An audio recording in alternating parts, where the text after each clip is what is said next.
we position ourselves. Oh, okay, we're being recorded now. So these two substances exist independently of each other. One doesn't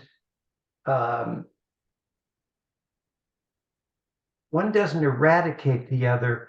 They push against each other, and you can join in that process. You can help that ocean of light overcome or flow over the ocean of darkness, but the ocean of darkness remains. Thank you. The discussion in your book seemed to me to seemed a little incomplete of the concept of the Lamb's War, and of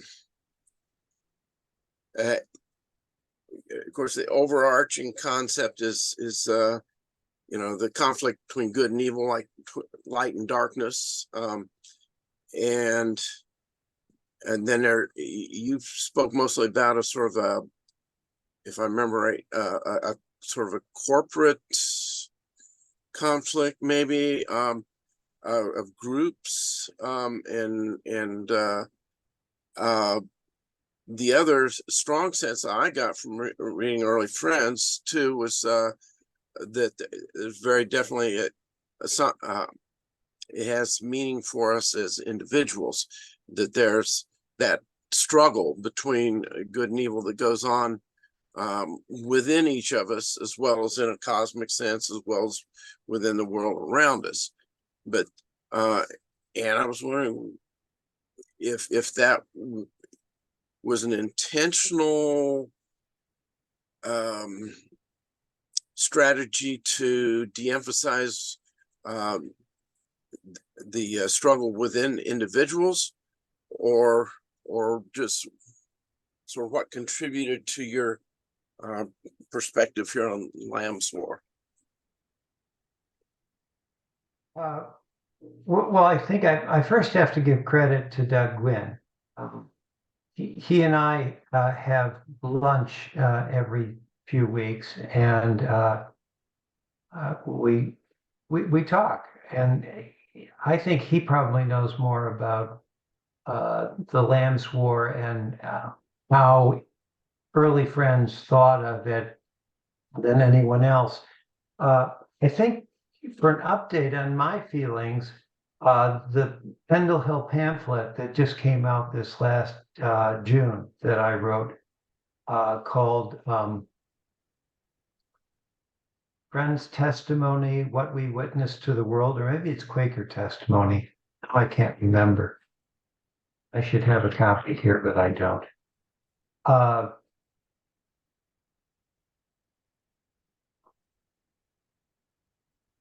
There absolutely are two aspects to the Lamb's War. One of them is cosmic, and this is the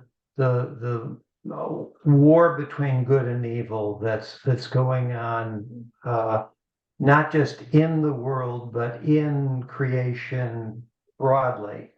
The universe and whatever more there is than the universe is all engaged in this Lamb's War. But you're absolutely right. For each of us as individuals, we participate in that, starting with the fact that darkness and light, the line between them passes through each of us. And frankly, I think modern friends have lost something important when they don't recognize that darkness persists within us throughout our lives. I don't think that on his deathbed, George Fox would have made the claim that he made earlier in his life, that he had achieved perfection. None of us achieves perfection. And if we aren't if we don't acknowledge that darkness within ourselves, we're not prepared to deal with darkness in the wider world. Because in some really fundamental sense, we're lying. We're denying reality. There's darkness within me that I know and I can't publicly acknowledge yet. That's part of my participation in the Lamb's War, is getting to the point where I can acknowledge it.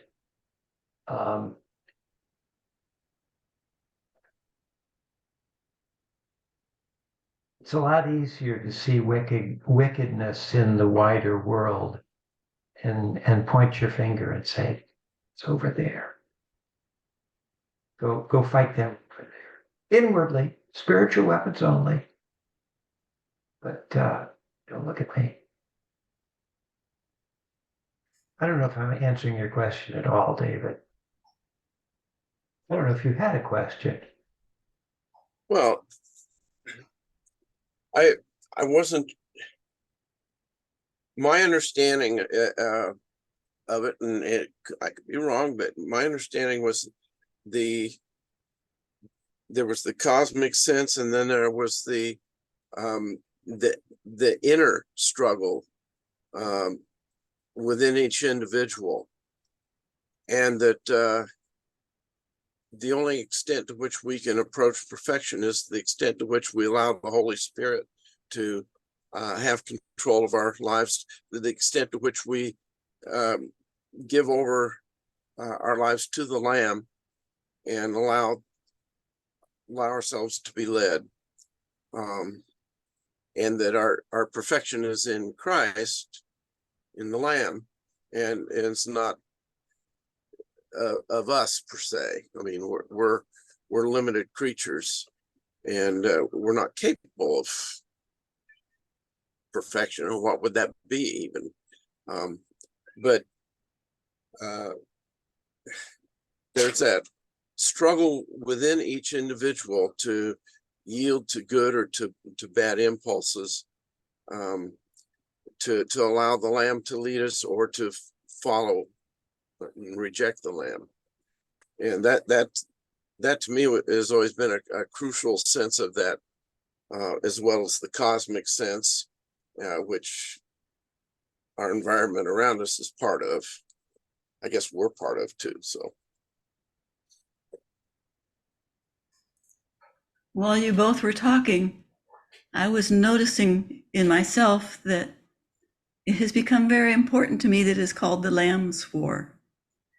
And I was feeling like in this world today, it's also very hard for us to claim that there is any innocence anywhere, you know, and that there is any purity anywhere. And yet there is, you know, that inner power of Christ that fights on our behalf, that is innocent on our behalf, that is pure on our behalf. And there is a visitation by a presence, a spirit, that maybe renews innocence in us that we may have lost. But as a modern Quaker, it's hard for me to claim that. You know, as an American, it's very hard for me to, you know, on my own behalf, I can't claim that.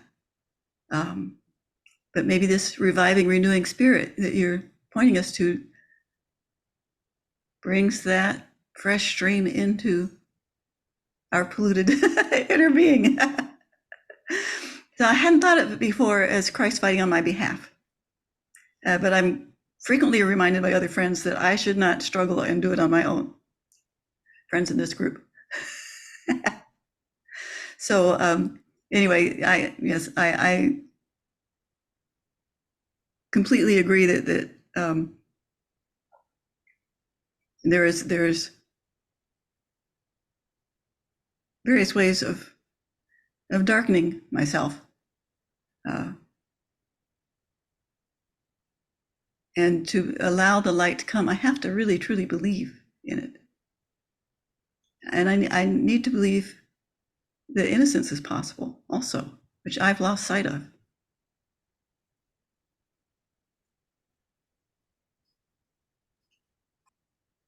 It's a great image.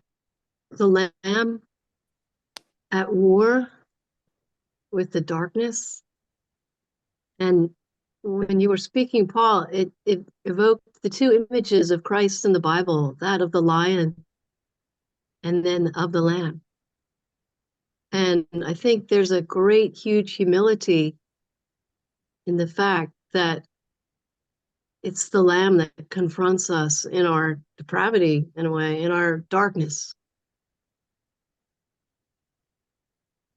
And that is an image that darkness probably hates, because a lamb overcame. A lamb overcame the darkness. And so that we might return to our primal lambness, our own primal gentleness. Because, you know, the darkness is a twisting, hard to pin down, secret destroyer. And I really appreciate that the Quakers call it the Lamb's War. Who would send a lamb into a battle, into a war? And yet, that is exactly what defeats this giant entity called darkness. It's humbling, and I think that's part of the image, is that we can become humbled then and not proud. Where C.S. Lewis lionized another image.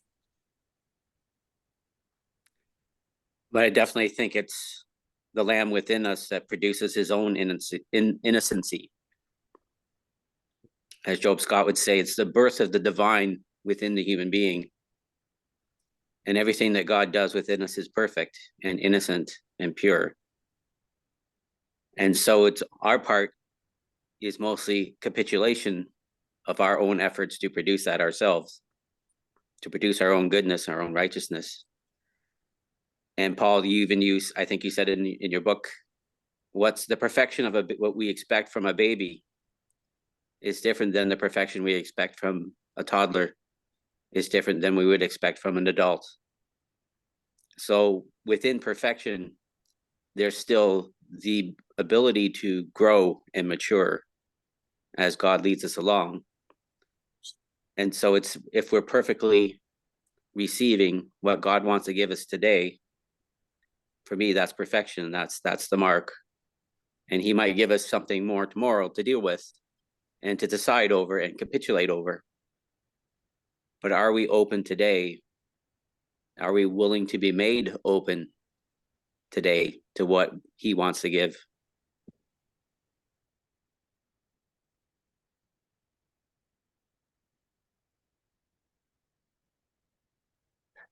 Paul, this might be more reflective of the reader than that which is read. So bear with me if I've gone astray here. But you know, in reading your book, thematically, it's largely reductive. It's largely, let's take away what has been added to the original, and you know, deconstruct some of the things that we as humans have added to it to get back to that vital root.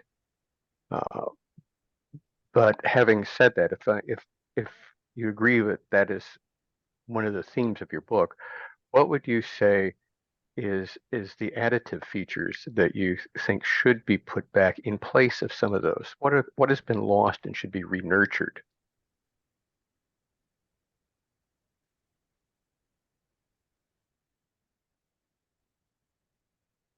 Asked me that last week, so I have a chance to think about it.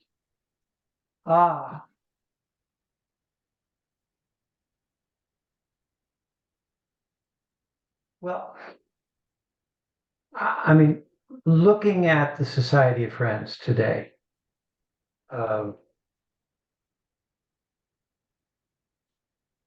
think we are not exempt from a general human propensity to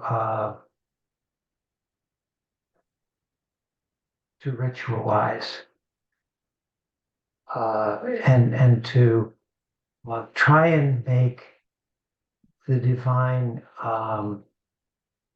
small enough that I don't want to use the word control, but it may be the right one. That we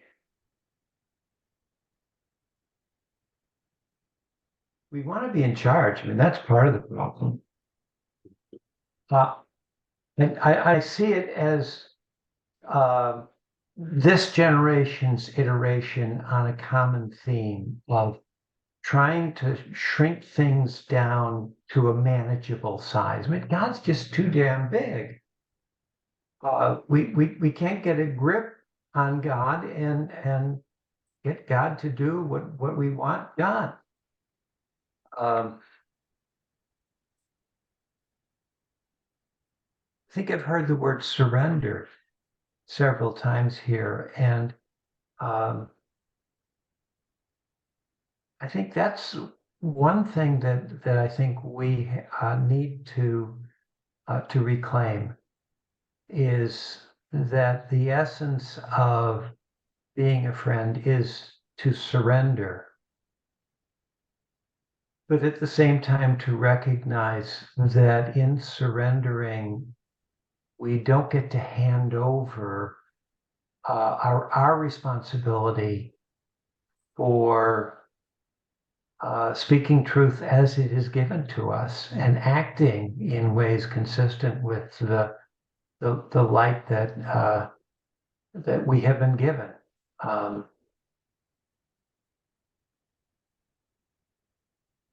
I'm really glad this book is only 145 pages.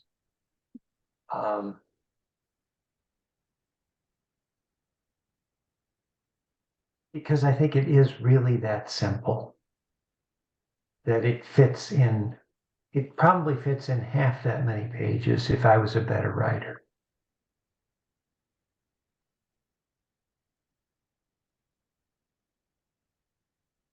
I'm sorry, Carol, I don't think that was a good answer, but it's all I got right now. I think it was a fine answer. Thank you.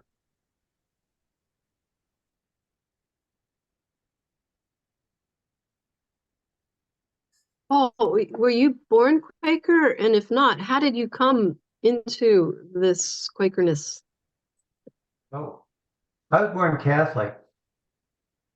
And I was Catholic into my late 20s when I got a divorce.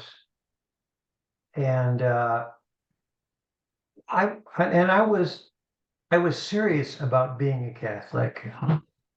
I realized that according to the Catholic Church, divorce was wrong, and so I figured one of two things was going to have to happen. Either I was going to have to convince the Pope to change his mind, or I was going to have to go someplace else, because I could not in conscience say I'm a divorced Catholic. I know people who do say that, and I think that it's a fundamental inconsistency for me to try and say that. And so I kind of flailed for a while. I didn't go church shopping as so many people do, because someone told me, "Oh, you should try the Quakers." This is when I was living in Champaign-Urbana, Illinois, and so I wanted to go. There's an Urbana-Champaign. I don't know why they got the names backwards, but Urbana-Champaign Friends Meeting. And I said, okay, I'll try them out, because it was someone I trusted. And I looked around. They weren't in the phone book. They weren't in the campus directory of religious organizations. I would hear rumors of them, but I could never track it down. And Yeah. I discovered after a few months of trying to find them, that I had been walking past the meeting house almost on a daily basis. But in the fall, the sign in the front yard, big sign in the front yard, had fallen down. And so somebody thought, well, we'll just prop it up against the house. Unfortunately, they propped it up with the words facing the building.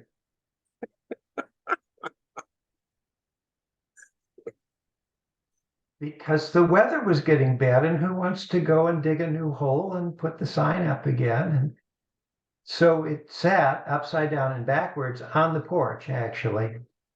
And then one day I'm walking past this place that I've seen many, many times, and there's this giant sign that says Urbana-Champaign Friends Meeting. All are welcome.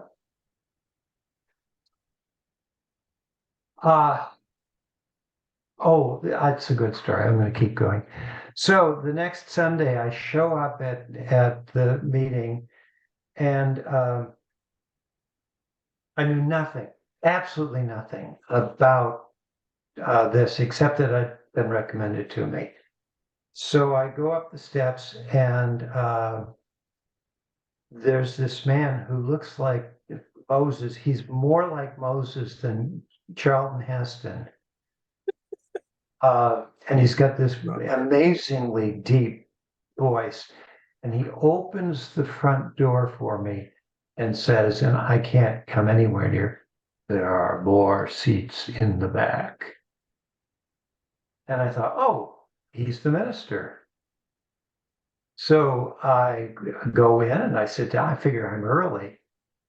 And he hasn't, So then I'm waiting, and after about 15 minutes, he comes in and sits down.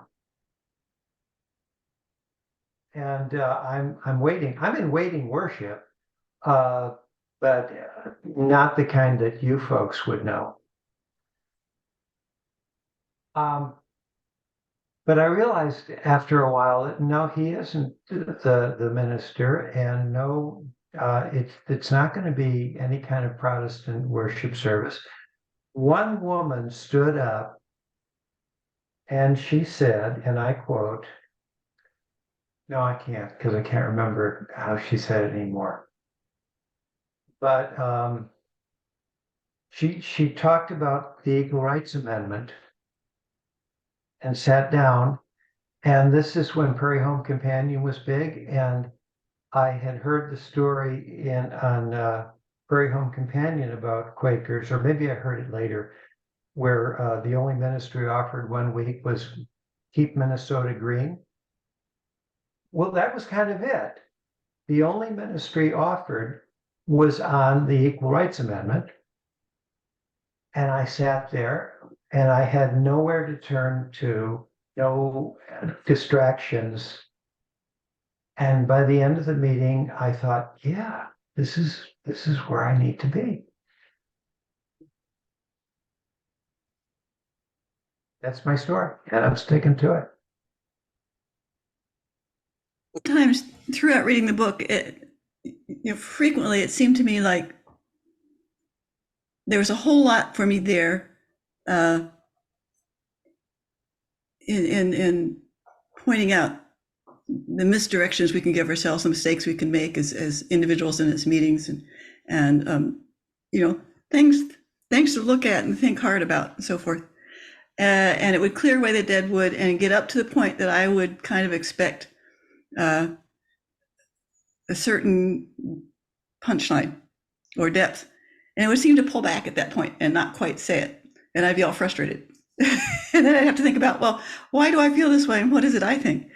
And I kept wondering, well, is this because the book is probably more written for evangelical and pastoral and liberal friends and not for conservative friends? Or is it just me getting tangled up in my own expectations? And then looking at the book overall, I began to feel like, well, I do kind of have this complaint. It's not a complaint, really. It's a feeling or an urge within me that I grew up among people who look back to first friends so much that it's suppressive, and you stop being authentic in the present moment. And that's our challenge. So on that spectrum of mistakes that Quakers are making, we're at the far other end. And I'm working through all the things that you're raising up and agreeing with them, but coming at it from the opposite direction. And so then I'm needing a signpost like when I get up to the, the core thing. And so what I'm feeling is, for me, at least, I'm questioning the word revival and thinking, you're calling for us to live in the spirit now and have the immediate, real wrestling with the angel experience of God and the presence, and let that transform our lives. And I call that the refiner's fire. I call that immersion in the spirit. But it's an immediate thing. The original friends, I mean, you're quite right. We can't go back there. We can't live in the way they did. And God knows Ohio conservative friends try. And I always feel like there's a huge mistake there when they try. I get all frustrated. Because it can't be done, and we fail. If we're not being ourselves, we're always going to fail. And we need to be ourselves authentically, following the leadings we're given now, which will not be according to our expectations. God is not going to lead us to be better conservative friends. I love that verse in the Bible where I think Jesus says it. If God needed the sons of Abraham to worship him, he could raise. This is actually turning into a looking forward into the unknown and offering yourself to the unknown in a very, very scary way sometimes. And at least for me as a conservative friend, it can be too easy to lean on and depend upon the past witness of friends. It's good to look there to see the signposts, the warnings, all the things that you've given in the book, which are real good, about the work they did for us already and discovered. And then you have to let go of that and launch your boat into the rapids and the current and see where God takes you. So that's not a question exactly, but have I missed the target a whole lot in some way? Not at all. You're absolutely right. Revival doesn't mean trying to turn back the clock. It means scraping off this human tendency to ritualize. I said that earlier, Yeah. but periodically we have to stop and look and say, all right, what has been added on? And the more I love it, probably the more it needs to be scraped off. But then at the same time, accepting the reality of continuing revelation, and that the word continuing is the right one. It's not continuous. It doesn't happen all the time to everybody. And it's not brand new, I'm sorry, I have great admiration for Mormons, but I think they didn't have continuing revelation.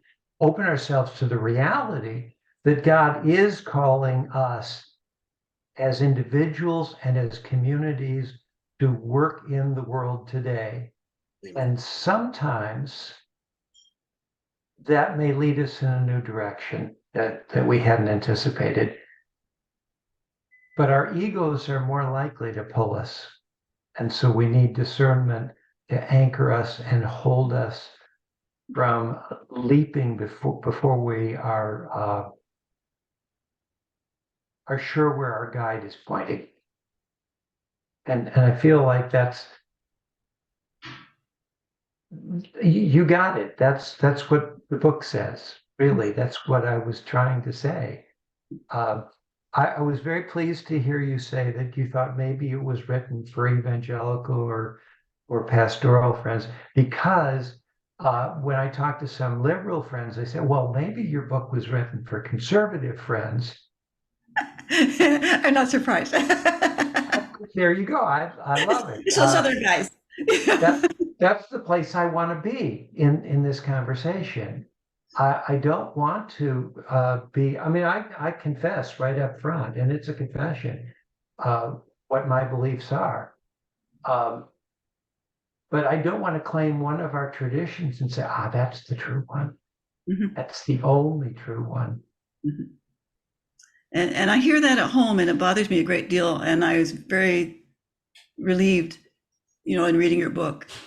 Not only your own experience, where you talk about really valuing having a deep, silent inner experience while among pastoral service and vice versa and stuff. But also you uphold that principle, and I think it is a true one, that the Spirit will speak in its own language to a human soul anywhere in the world, whatever tradition they were ever raised in. And that has to be regarded. That has to be honored. Not my traditions, not those things that we cling to and think are so precious about our past. Then we might be making the biggest mistakes at that point. Yeah, I thank you. Related to that, that there's a sentence in your Quaker Christianity in the 21st Century section. You said, today, too many friends have given up on their unique Christian heritage and accepted others' definitions of Christianity as true, whether it was one with which they agree or not. And I'm reminded of a story that recorded minister in Western Yearly Meeting told me one time. She had a colleague who was probably part-time pastor, a small rural congregation in eastern Indiana, who had to go on medical leave. And he asked her if she would take over the pastoral duties for the year, and she agreed. And after he had returned from his medical leave, he called her up one day and said, "Frances, what have you done to my meeting?" For some reason or another, their ideas of Quakerism did not connect, and her ideas had kind of rubbed off on the meeting, and he didn't quite agree with them. And it seems to me like from my now very distant experience in Indiana Yearly Meeting, that there is so much, how should I put it? Every Quaker meeting is different. And I'm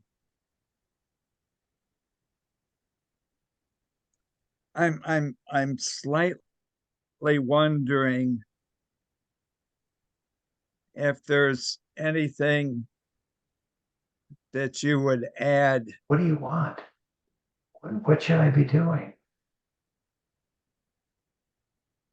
I wrote a pamphlet on the Lord's Prayer, boy, it's more than 20 years ago. And at the time, and this is still true, I said that I couldn't pray the way most people do, that I had very few prayers. one was thank you, one was help me, and one was what's next? What do you want? And it's that one that I really think, when that popular book came out with the wow prayer, that's the part that was missing there is, I should be praying not for me, but saying, what do you want from me? And we as communities need to be praying, what do you want from us? How do we serve? How do we build heaven on earth? And we don't do it by deciding for ourselves. We do it by listening and listening together. When I was listening to Earl, I thought, boy, anybody who's ever been a Quaker pastor knows that Quaker leadership means shut up and listen. Amen. I know David will agree too. Sadly, we've run out of time here. I usually ask at the end if there's any further last minute thoughts or comments.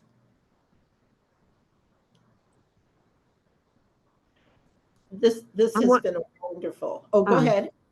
I'm just wondering, Sylvia, if you're trying to get at something, like you would like to see the Quakers be more prophetic and speak into the modern world than a retreat from the modern world, is that it? Maybe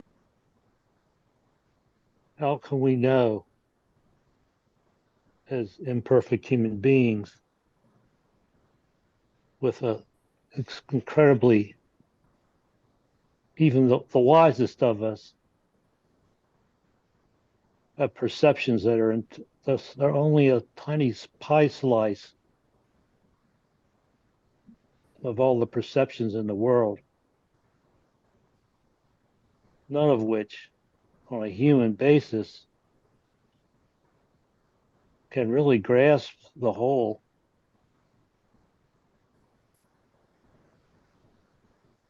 But we can know that we are part of it. There are things that we can know. But the challenge is when it becomes your opinion, it becomes dangerous.